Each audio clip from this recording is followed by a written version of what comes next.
ناظرین کہ آپ بھی یہ سمجھتے ہیں کہ ہندوازم اور اسلام میں بہت سی چیزیں ایک جیسی ہیں؟ کہ آپ کے من میں بھی یہ سوال اٹھتے ہیں کہ آخر ہندو کس نبی کی امت ہیں اور ہندو مذہب کا بانی کون ہے؟ تو آپ صحیح سوچتے ہیں اور یہ ویڈیو آپ کے لیے ہی ہے۔ اس ویڈیو میں ہم آپ کو بتائیں گے کہ آخر ہندو مذہب کی شروعات کس طرح ہوئی اور اس کا اصل بانی کون تھا، اور اسلام اور ہندوازم میں کیا کیا چیزیں کامن ہیں۔ ہندو ہمارے پیارے نبی کے بارے میں کیا وچار رکھتے ہیں اور ان کی کتابوں میں اللہ کے رسول کے بارے میں کیا کیا بتایا گیا ہے۔ تو چلتے ہیں، ویڈیو کا آغاز کرتے ہیں۔ اس سے پہلے ریکویسٹ ہے کہ ہمارا چینل سبسکرائب کر لیں تاکہ ہر آنے والی انفارمیٹیو ویڈیو آپ تک بآسانی پہنچتی رہے۔ میں ہوں احمد اور آپ دیکھ رہے ہیں باغی ریسرچ۔ ناظرین، اللہ تعالیٰ نے انسانیت کی اصلاح کے لیے 1,24,000 پیغمبر روئے زمین پر بھیجے ہیں، جو وقتاً فوقتاً آتے رہے اور انسانیت کو اللہ کی راہ دکھاتے رہے۔ ایسا قطعی طور پر ممکن نہیں ہے کہ کوئی مذہب 1400 سال سے زیادہ پرانا ہو اور اس میں کسی نبی کا ذکر نہ ہو، جیسا کہ عیسائی حضرت عیسیٰ علیہ السلام، یہودی حضرت موسیٰ علیہ السلام اور مسلمان حضرت محمد علیہ السلام کے ماننے والے ہیں۔ اسی طرح ہندوازم میں بھی یقیناً کوئی نبی گزرے ہیں جن سے اس قوم نے فیض پایا تھا، لیکن وقت کے ساتھ ساتھ مشرک ہوتی چلی گئی۔ دنیا میں متعدد قومیں اسی لیے برباد ہو گئی کہ انہوں نے اپنے نبی کی بات کو جھٹلایا اور نافرمان ہو گئے اور بتوں کی پوجا کی ہے۔ ناظرین، سب سے پہلے ہم وہ چیزیں دیکھتے ہیں کہ جو اسلام اور ہندوازم میں کافی قریب ہیں، جیسے کہ جنت اور دوزخ کا تصور، جس کو ہندوازم میں سورگ یا نرک کہا جاتا ہے۔ مسلمان روزہ رکھتے ہیں، ہندو اپواس رکھتے ہیں۔ مسلمان لنگر کھاتا ہے اور ہندو پرساد کھاتا ہے۔ مسلمان زکوٰۃ دیتا ہے اور ہندو دھان کرتا ہے۔ مسلمان قربانی کرتا ہے اور ہندو بلی چڑھاتا ہے۔ ناظرین، دنیا میں جو بھی مذہب موجود ہیں وہ کسی نہ کسی نبی پر اتاری گئی وحی سے آخذ کیے گئے تصورات پر مبنی ہیں، لیکن وقت کے ساتھ ساتھ اس میں تبدیلی آتی چلی گئی اور مذہب کی شکل تبدیل ہوتی گئی۔ جس طرح آج ہمارے اسلام کے ساتھ جو ہو رہا ہے، جس میں آج سے 1400 سال پہلے جن رسومات کا سرے سے تصور ہی نہیں تھا، ان کو آج عبادات کا درجہ دے دیا گیا ہے۔ اسی طرح ہر مذہب کے ساتھ ہوا ہے۔ ناظرین، ہندوازم کی ابتدا آج سے قریب 5000 سال پہلے ہوئی تھی، لیکن اس کے بارے میں کوئی پکے اور اتھینٹک شواہد موجود نہیں ہیں کہ ہندو مذہب کا بانی کون تھا اور ہندو مذہب کس نے شروع کیا تھا۔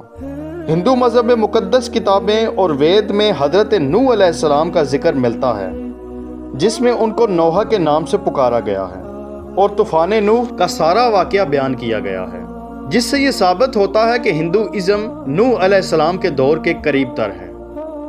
ناظرین، ہندوازم میں اوتار کو میسنجر آف گاڈ کہا جاتا ہے اور مانا جاتا ہے کہ جب دنیا میں مشکل وقت آتا ہے تو بھگوان اوتار کے روپ میں دنیا پر آتے ہیں اور دنیا کی اصلاح کرتے ہیں۔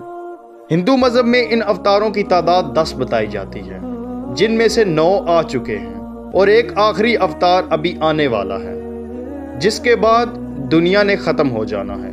اس آخری اوتار کو کلکی اوتار کہا جاتا ہے، اور جس دور میں اس کلکی اوتار نے آنا ہے اس کو کلیوگ کہا جاتا ہے۔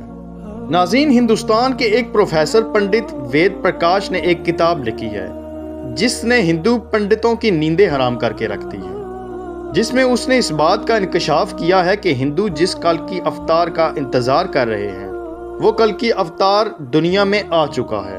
دراصل کلیوگ کا وقت آج سے ہزاروں سال پہلے شروع ہو چکا ہے اور ہمارے آخری اوتار اور کوئی نہیں بلکہ محمد صاحب ہیں۔ انہی کا انتظار آج تک ہم کر رہے ہیں، جس کو کلکی اوتار کہا جاتا ہے۔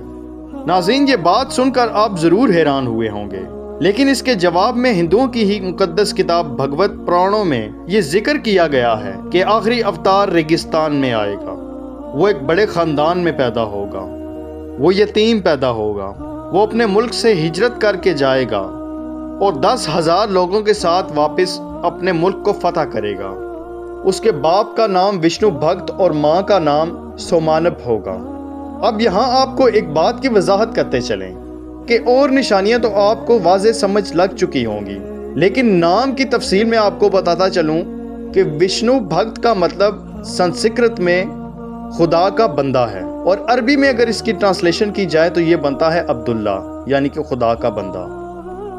اور سومانب کا مطلب ہے شانتی یعنی کہ امن، جو حضرت محمد مصطفیٰ صلی اللہ علیہ وسلم کی والدہ کا نام تھا، آمنہ۔ ناظرین، اس کے علاوہ متعدد نشانیاں ذکر کی گئی ہیں جن سے یہ ثابت ہوتا ہے کہ ہندو کتب میں جس شخصیت کا ذکر ہے وہ حضرت محمد صلی اللہ علیہ وسلم ہی ہیں۔ ابھی تک اس کتاب کے جواب میں کوئی کتاب نہیں آئی ہے جو کہ پروفیسر صاحب کی بات کو رد کر سکے اور یہ ثابت کر سکے کہ پروفیسر کی تحقیق غلط ہے۔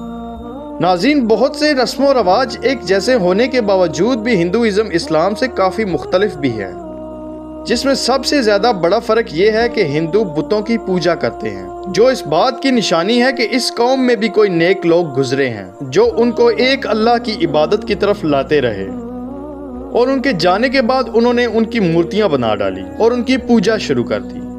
آج بھی ہندوازم میں بھگوان ایک ہی مانا جاتا ہے جو سب میں تقسیم کرتا ہے، اور جس بھی انسان میں بھگوان کی کسی بھی خصوصیت کو دیکھا جاتا ہے اس کو بھگوان مانا جاتا ہے اور دیوتا کہا جاتا ہے، اور اس کے مرنے کے بعد اس کی مورتی تیار کر کے اس کی پوجا کی جاتی ہے۔